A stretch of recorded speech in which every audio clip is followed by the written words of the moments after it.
everyone. Welcome back to our channel, The Storyteller. Friends, हमारी आज की कहानी है सिंहासन पर तीसी की 17वीं पुतली की कहानी। अगले दिन जब राजा भोज सिंहासन पर तीसी पर बैठने के उद्देश्य से पुनः उसकी ओर बढ़े, तब सिंहासन पर तीसी से विद्यावती नाम की 17वीं पुतली प्रकट हुई और उसने भी राजा भोज को महाराजा विक्रमादित्य की एक अद्भुत कथा सुनाई, जो हम सुनेंगे आज के अपने इस वीडियो में। लेकिन आगे बढ़ने से पहले हमारे चैनल को सब्सक्राइब करना ना भूलें, बेल आइकन जरूर प्रेस करें और अगर आपको हमारा वीडियो पसंद आए तो उसको लाइक और शेयर जरूर करें और साथ ही अपने सुझाव अपने कमेंट्स के जरिए हमें जरूर से जरूर बताएं। विद्यावती नाम की 17वीं पुतली ने राजा भोज को कथा सुनाते हुए कहा कि महाराजा विक्रमादित्य की प्रजा को कोई कमी नहीं थी। सभी लोग संतुष्ट और प्रसन्न रहते थे। कभी कोई समस्या लेकर यदि दरबार आता था तो उसकी समस्या को तत्काल हल कर दिया जाता था। प्रजा को किसी प्रकार का कष्ट देने वाले अधिकारी को भी दंडित किया जाता था। इसलिए कहीं से भी किसी तरह की शिकायत नहीं सुनने को मिलती थी। राजा खुद भी वेश बदलकर समय समय पर राज्य की स्थिति के बारे में जानने को निकलते थे। ऐसे ही एक रात जब वे वेश बदलकर अपने राज्य का भ्रमण कर रहे थे तो उन्हें एक झोपड़े से एक बातचीत का अंश सुनाई पड़ा। कोई औरत अपने पति को राजा से साफ साफ कुछ बताने को कह रही थी और उसका पति उसे कह रहा था कि अपने स्वार्थ के लिए अपने महान राजा के प्राण वह संकट में नहीं डाल सकता है।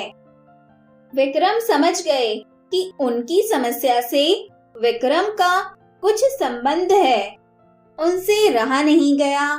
अपनी प्रजा की हर समस्या को हल करना वे अपना कर्तव्य समझते थे।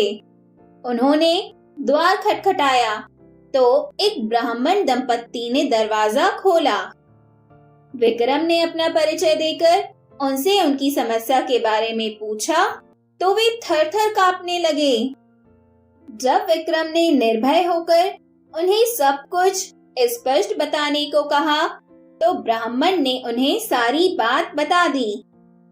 ब्राह्मण दंपत्ति विवाह के 12 साल बाद भी निसंतान थे। इन 12 सालों में संतान के लिए उन्होंने काफी यत्न किए। व्रत उपवास, धर्म कर्म, पूजा पाठ, हर तरह की चेष्टा करी, पर कोई फायदा नहीं हुआ। तभी ब्राह्मण ने बताया कि ब्राह्मणी ने एक सपना देखा है। स्वप्न में एक देवी ने आकर उसे बताया कि 30 कोस की दूरी पर पूर्व दिशा में एक घना जंगल है, जहाँ कुछ साधु सन्यासी भगवान शिव की स्तुति कर रहे हैं। भगवान शिव को प्रसन्न करने के लिए हवन कुंड में अपने अंग काट कर डाल रहे हैं। अगर उन्हीं की तरह राजा विक्रमादित्य उस हवन कुंड में अपने अंग काट कर डालें तो भगवान शिव प्रसन्न होकर उनसे उनकी इच्छित वस्तु मांगने को कहेंगे। वे भगवान शिव से ब्राह्मण दंपत्ति के लिए संतान की मांग कर सकते हैं और उन्हें संतान प्राप्ति हो जाएगी। कथा सुनाते हुए विद्यावती ने राजा भोज की ओर देखा, जो पूरे ध्यान से उसकी कथा को सुन रहे थे। इसके बाद विद्यावती ने कथा को आगे बढ़ाते हुए कहा कि विक्रम ने यह सुनकर उन्हें आश्वासन दिया कि वे यह कार्य अवश्य करेंगे। रास्ते में उन्होंने बेतालों को स्मरण कर बुलाया और उस हवन स्थल तक पहुंचा देने को कहा। उस स्थान पर सचमुच साधु सन्यासी हवन कर रहे थे और अपने अंगों को काटकर अग्नि कुंड में फेंक रहे थे। विक्रम भी एक तरफ बैठ गए और उन्हीं की तरह अपने अंग काटकर अग्नि को अर्पित करने लगे। जब विक्रम सहित वे सारे जलकर राख हो गए तो एक शिवगण वहां पहुंचा।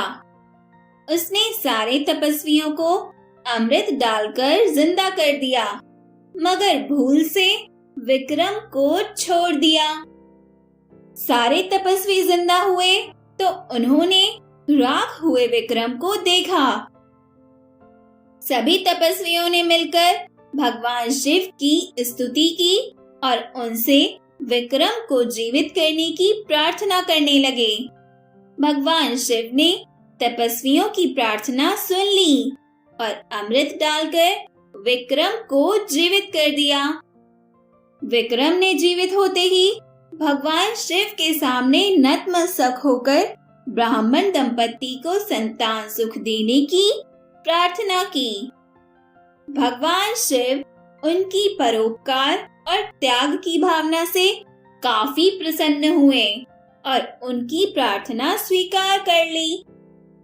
कुछ दिनों बाद सचमुच ब्राह्मण दंपति को पुत्र लाभ हुआ। इसके बाद विद्यावती ने राजा भोज से प्रश्न किया, हे राजन, यदि आप महाराजा विक्रमादित्य के स्थान पर होते तो क्या आप भी उन ब्राह्मण दंपति के लिए अपने प्राणों की आहुति इतनी सहजता से दे देते? और उसका यह प्रश्न सुनकर राजा भोज फिर से मुस्कुराए और सिंहासन बत्तीसी से पीछे हट गए। और इस तरह 17वां दिन भी यूं ही व्यतीत हो गया।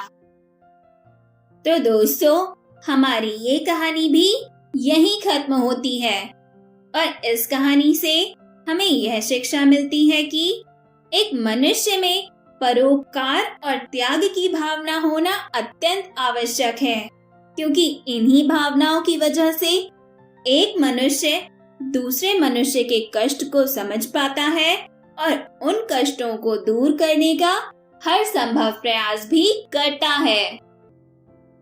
फ्रेंड्स, अब बारी है मेरी छोटी सी सलाह की।